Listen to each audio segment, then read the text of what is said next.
안녕하세요 여러분, 반갑습니다. 누구나 이해하시기 쉽게끔 이 기업에 대한 정보를 제공해드리고 있는 대기업 김하지 멘토입니다. 오늘 센서뷰 같이 한번 보겠습니다. 최근에 24년도 1분기 분기보고서 실적 발표가 있었죠. 자, 근데 우리 센서뷰에 투자를 하고 계신 분들은 아마 다들 잘 알고 계실 겁니다. 센서뷰라는 기업 자체가 이 재무적인 상태만 놓고 본다면 정말 좋지 못해요.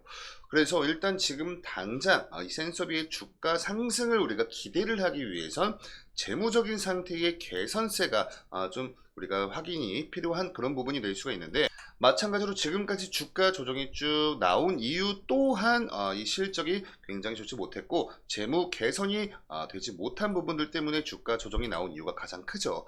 자, 그래서 오늘 영상에서는 제가 좀 여러분께 이 매출 원가와 이 판관비 개선이 필요하다. 무엇을 하기 위해서 이 재무 상태 개선을 하기 위해선 아무래도 매출 원가와 판관비 개선 이쪽이 좀 굉장히 시급한 부분인 것 같아요. 그래서 이런 부분들 한번 좀 설명을 드려보는 시간을 가져볼 거고요. 그렇지만 그래도 여러분들 기대가 되는 부분도 분명히 있습니다. 자, 그래서 오늘 영상에선 좋지 못한 부분과 또 우리가 기대를 해볼 수 있는 부분 이렇게 나눠서 한번 좀 설명을 드려보도록 할게요.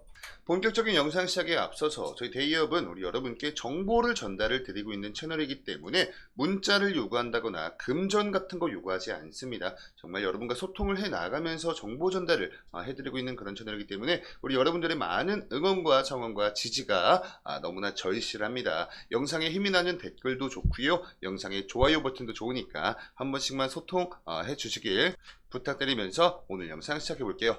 자, 우선 24년도 1분기 분기보고서가 올라왔습니다. 그래서 24년도 1분기 실적을 한번 좀 같이 볼게요. 이렇게 놓고 보시면 아시겠지만, 자, 매출액과 영업이익이 있고 요 맨 밑에 당기순이익이 있는데, 보시면 아시겠지만 영업이익 자체가 굉장히 좋지 못합니다. 그래서 뭐 당기순이익까지는 안 봐도 될 것 같아요. 이 결국에 당기순이익도 영업이익에 영향을 받는 그런 지표이기 때문에 우선은 자, 매출액 먼저 한번 보겠습니다. 요 오른쪽 편 여러분 23년도 1분기 실적이다. 그리고 이 왼쪽이죠. 왼쪽이 24년도 1분기 실적이다. 그래서 전년 동기 대비해서 실적을 비교를 해볼 수 있는 부분인 거예요. 자, 그래서 매출액 먼저 보시면요. 23년도 1분기 때 25억 원 기록을 했네요. 그리고 24년도 1분기 때 40억 원 정도 기록을 했습니다. 그래서 매출적인 부분에서 성장하는 모습을 보여주었어요. 자, 그리고 영업이익적인 부분 보시면요. 이렇게 쭉 오시면 23년도 1분기 때 약 40억 원 정도 마이너스 적자였습니다. 그리고 24년도 1분기 때 약 49억 원 정도 마이너스 적자를 기록을 했다. 그러니까 뭐 매출적인 측면에선 약 15억 정도 성장을 해주는 모습을 보여주었지만 결국에는 영업이익적인 측면에서 봤을 때 이 적자폭에 대한 개선이 안 됐어요. 그래서 제가 이렇게 파란색으로 이렇게 체크를 해둔 요 부분을 이제 한번 좀 볼게요. 자, 여러분 이 매출액에서 매출 원가를 빼면요, 당연히 매출 관련된 총이익이 나옵니다. 총이익이죠. 여기서 또 우리가 빼야 할 게 바로 이 판관비예요.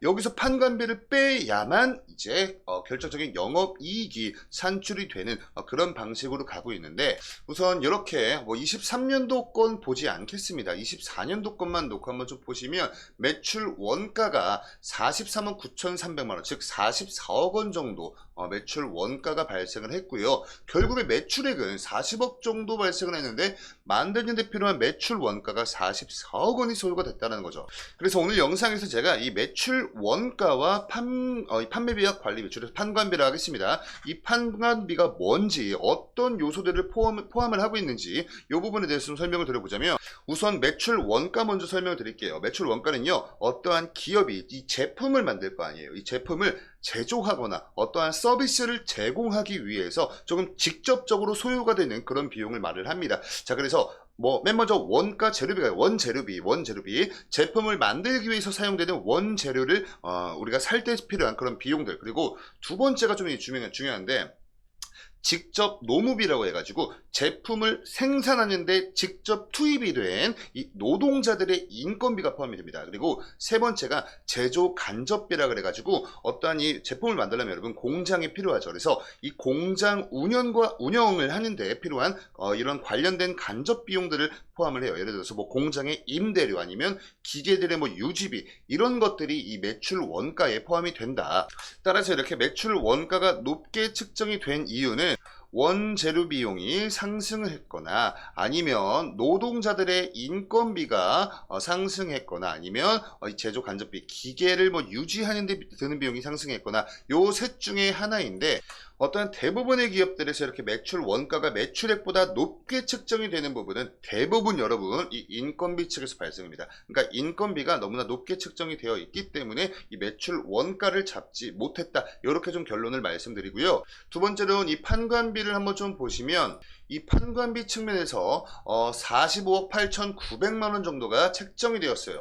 이 부분은 여러분 말 그대로 비용입니다. 비용. 그러니까 기업에서 비용으로 산출이 되는 그런 거예요. 그래서 결국엔 매출 총이익과 이 판매비와 관리비, 매출 총이익에서 판관비를 뺐을 때 나오는 게 영업이익인데 그러면 우리가 이 판관비엔 어떤 것들이 포함이 되는지를 알아야 되잖아요. 이 판관비는 매출 원가랑은 조금 달라요. 이 기업이 제품이나 서비스를 판매하고 일반적인 관리를 하는 업무를 수행하는 데 필요한 비용을 이야기를 합니다. 자, 그래서 맨 첫 번째로 가장 큰 게 판매비죠. 판매비 안에 판매비와 관리비 나눠서 좀 설명을 드릴게요. 이 판매비 안에는 일단은 마케팅 비용 들어갑니다. 홍보를 해야 하잖아요. 그리고 마케팅, 이걸 뭐 광고니까 광고 비용, 그리고 뭐 유통 비용, 뭐 이런 것들이 이 판매 비용에 들어간다. 그러니까 사실 이 판매 비용 측에서 가장 많은 부분을 차지하고 있는 게 마케팅 광고 부분이 가장 많은 비용을 차지를 할 때가 훨씬 더 많아요. 자, 그래서 이 판관비에서 중요한 부분 이제 설명드릴게요. 바로 이 관리비입니다. 판매비와 관리비. 이 판관비에선 관리비만 아셔도 거의 뭐 90%는 이해를 하시는 거예요. 이 관리비는요, 회사의 일반적인 관리 운영에 필요한 비용입니다. 즉, 요 안에 여러분들 중요한 거 나옵니다. 인건비 나와요. 인건비. 어떤 인건비냐? 아까 이 매출 원가에서 말씀드렸던 인건비 같은 경우에 노동자들의 인건비, 공장에서 근무를 하시는 노동자분들의 인건비를 설명드렸다면 이쪽 관리비의 인건비는 직접적인 이 회사 소속 사람들의 인건비를 이야기를 해요. 즉 직원이죠. 직원. 그래서 결국에 이 부분도 관리비에서 가장 높은 비중을 차지를 한다. 그리고 두 번째가 이 회사의 사무실 임대료나 뭐 보증금 같은 것들, 뭐 그런 것들이나 아니면 또 회계 법률 서비스 같은 거 회계 처리하잖아요. 이렇게 실적 발표하기 전에 회계 처리하고 그런 비용들이 이 관리비에 들어간다. 그래서 뭐 결과적으로 이 매출 원가나 판관비 이쪽에서의 많은 지출들이 있었기 때문에 결과적으로 영업이익이 좋지 못했고 또 당기순이익 또한 좋지 못했다. 이렇게 좀 말씀을 드리고 싶고요. 지금까지 실적 추이를 딱 이렇게 놓고 보시면 너무나 한마디로 처참합니다. 정말 영업이익과 당기순이익 적자폭 계속해서 커지고 있는 모습이고 그나마 좀 다행인 게 그래도 매출액도 같이 성장하는 모습을 보여주어서 불행 중 다행이지만 일단 현재까지는 이 불행이 더 크다.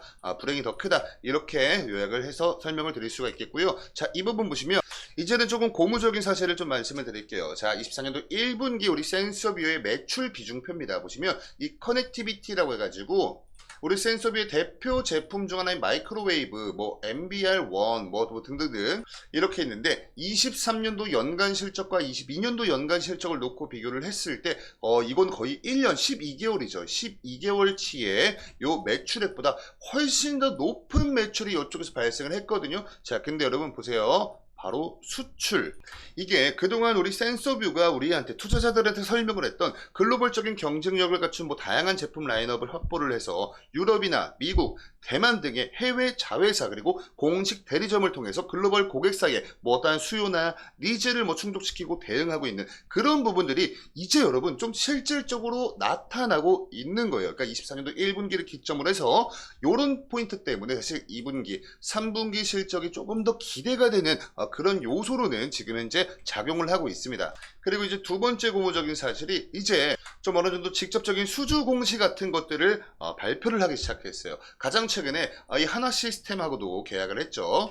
약 11억 8천만 원에 상당하는 23년도 매출액 대비했을 때 약 14%에 해당하는 그러한 금액이다. 그러니까 꽤나 좀 비중이 있는 겁니다. 14%. 23년도 연간 매출액이 14%면 꽤나 좀 비중이 있다. 이렇게 설명을 좀 드릴 수가 있는데, 자, 여러분 더 중요한 게 뭐냐면요.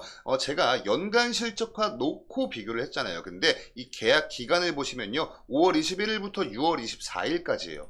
그러니까 뭐 1년이란 기간도 아니고 2년, 3년도 아니고 거의 뭐 한 달 동안의 기간입니다. 즉 우리 2분기가 여러분 봐봐요. 1, 2, 3월 달이 1분기죠. 그죠? 그리고 4, 5, 6월 달이 2분기 들어가잖아요. 근데 지금 저랑 같이 보셨던 게 1분기 실적 보고 왔습니다. 그러니까 얘 패스할게요. 얘 패스하고 이제 우리는 2분기 실적을 기대를 해야 되는데, 자, 2분기 안에 5월, 6월이 들어가는데 이 계약 기간 시작일과 종료일이 5월, 6월이니까 5월, 6월이니까 2분기. 요 2분기 안에 이 11억 8천만 원에 해당하는 매출액이 발생을 했다라는 거죠. 그리고 23년도 연간 실적 12개월 동안에 요 매출액 대비해서 14%인데, 우리가 1분기, 2분기, 3분기, 4분기 했을 때 4개가 있잖아요. 분기가 4개가 있잖아요.